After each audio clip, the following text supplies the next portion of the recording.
21 तारिख दिन आमर मालकानगिरी जिले में कोटामेटार भाई मान को जो आक्रमण करागला ये आक्रमण में 30 जन आहत होती मेडिकल रे अनेक लोक मान अच्छा आसी ना प्रशासन एपर्यंत कौन प्रकार पदक्षेप नहीं ना आम बारंबार आउ डीजी रु धरी कलेक्टर सब कलेक्टर तापर स्थानीय प्रशासन समस्त को लिखित आकार आम दाबी पत्र देले एपर्यंत कौन तार प्रतिकार करा जाए नहीं आज पर्यंत जो मैंने यहपरी दोष कर प्रशासन आरेस्ट करना तो आम गोटे कथा कहवाई चाहूँ जे आम यही भारत देशर नागरिक हिसाब से आम अधिकार कौन ना कि आम भारत देश आम भाईचारा रही चाहूँ आम समस्ते प्रेम रही चाहूँ आम कहारी कौन से अन्याय करना पर्यंत किंतु आम ऊपर बारंबार यही प्रकार उचित भाव में बारंबार आक्रमण होपर किसी अभियोग आप देखिपे। समस्त प्रभु जीशुख्रीष्टर मधुमय नाम आंतरिक नमस्कार।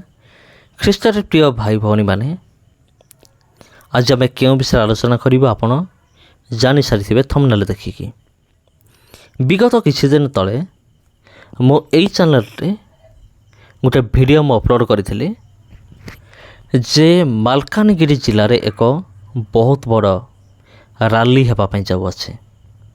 प्रिय बंधुगण एक डाकरा आसी मालकानगिरी जिले में रैली करने आम मत रिक्वेस्ट करी आपण मैंने योगदान करूँ तेणु सर्वप्रथमे धन्यवाद दिए आपण मानकु जे आपण मैंने बहुत संख्यार योगदान देले और से रैली को आपण सफल करेले से मत धन्यवाद दिए। तेबे आज वीडियो में देखा से जो रैली आह्वान करा जाइथिला ता सफल हो जाइछि। केते अधिक संख्यार लोक माने से कौन करिसंती योगदान करिकी रैली को सफल करिसंती।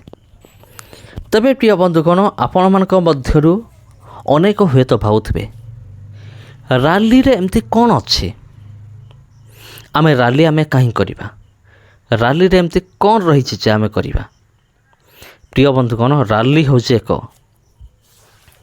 सामान्य विषय नुहे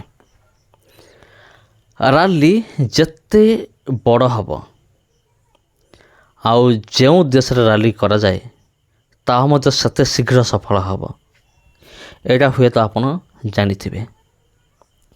तेबे रैली करिवार मुख्य कारण होछि आम मानकर किछि दाबी रही अछि आम मानकर एमिति किछि अधिकार रही अछि जाकि आम ठारू छड़े निया जाउछि आउ एई अधिकार आम ठू छड़े निया जाउछि आउ एहाको देखिकी पुलिस प्रशासन चुप अछि आउ एहाको देखिकी समस्त चुप अछंती आउ सेमाने समस्त जानते जे ख्रीस्टान मानक प्रति अन्याय होछि अत्याचार होछि तथापि प्रशासन चुप आउ एई प्रशासन को जागृत करिया पाई बोली एमती रैली करा जाए।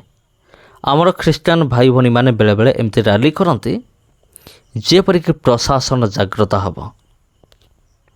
ए रैलीटा करागला तार मूल कारण होछि आपण माने जानिथिबे तथापि आउ टिके मु कही रखुछि आपण मानक निमंते आ जो माने जान नाथि समान को निमंते मध्य विगत किछि दिन तले मालकानगिरी एक भयंकर ताड़ना होता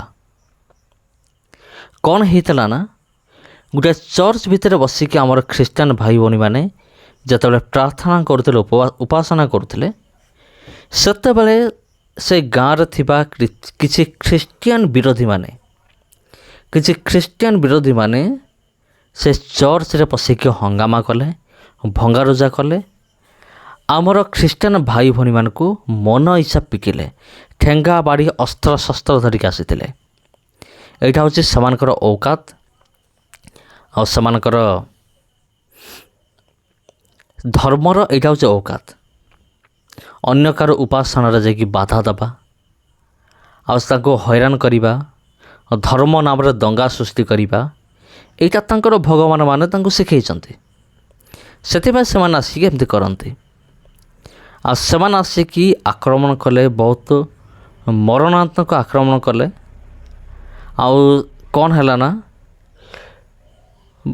प्राय 22 जन आमर ख्रीस्टान भाई माने से सांघातिक भाव में आघात पाइले और ମେଡ଼ିକାଲରେ ମଧ୍ୟ ଭର୍ତ୍ତି କରାଗଲା। ଆପଣ ଯଦି ଚାହୁଁଛନ୍ତି ଦେଖିବା ପାଇଁ ମୋର ପୂର୍ବ ଭିଡ଼ିଓ ଗୁଡ଼ିକୁ ଯାଆନ୍ତୁ, ଆପଣ ପାଇଯିବେ ସେ ଭିଡ଼ିଓ, ଅତି ଶୀଘ୍ର ଆପଣ ପାଇଯିବେ। ଆପଣ ଦେଖିବେ କିଭଳି ଭାବରେ ପଶୁ ଭଳି ଆକ୍ରମଣ କରାହେଇଛି ଆମର ଖ୍ରୀଷ୍ଟିଆନ ଭାଇ ଭଉଣୀମାନଙ୍କୁ। ଆଉ ତାପରେ ପରେ ଆମର ଯେଉଁ ଖ୍ରୀଷ୍ଟିଆନ ମୋର୍ଚ୍ଚାର ଯିଏ ଲିଡ଼ର ସେ ନିଷ୍ପତ୍ତି ନେଲେ ଯେ ନାଇଁ ଏମିତିରେ ଚଳିବ ନାହିଁ। ଆମେ କମ୍ପ୍ଲେନ୍ ଦେଲୁ, ଖାଲି କମ୍ପ୍ଲେନ୍ ଦେଲେ ହେବ ନାହିଁ, ଗୋଟେ ରାଲି ହେବା ନିହାତି ଦରକାର ଅଟେ। ସେଥିପାଇଁ এই ବିଗତ 2 ତାରିଖରେ ଆହ୍ୱାନ କରାହେଇଥିଲା, ବହୁତ ବଡ଼ ରାଲିର ଗୋଟେ ଆହ୍ୱାନ କରାହେଇଥିଲା। ଆଉ ସେଥିପାଇଁ ମୁଁ ମଧ୍ୟ ଭିଡ଼ିଓ ବନେଇଥିଲି।